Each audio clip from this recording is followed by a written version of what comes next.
chiaramente la causa non può essere il vento. Il vento avrà contribuito, però non è una cosa che può succedere, insomma, che deve succedere per un vento per quanto importante, per quanto forte. Passata l'emergenza, ora la priorità è stabilire la verità sul clamoroso incidente di domenica che ha visto un pilone della segnaletica stradale crollare di traverso al Ponte della Libertà lasciando Venezia isolata per 8 ore. Eventuali responsabilità saranno accertate dall'inchiesta aperta dalla Procura lagunare.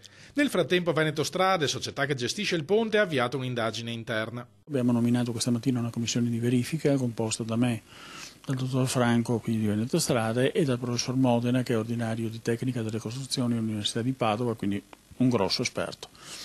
La commissione di verifica dovrà verificare e capire i motivi per cui è crollato questo portale. Ovviamente la magistratura poi farà quello che deve fare, insomma. Il pilone tranciato si trova ora sotto sequestro giudiziario in un deposito della società che ha potuto effettuare solo un sommario esame visivo.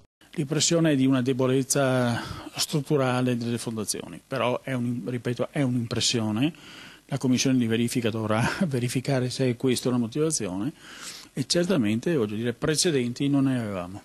Una delle ipotesi, al momento lontana dall'essere confermata, è che a indebolire le fondazioni possa essere stato uno dei numerosi cantieri che si sono avvicendati lungo il ponte negli ultimi anni.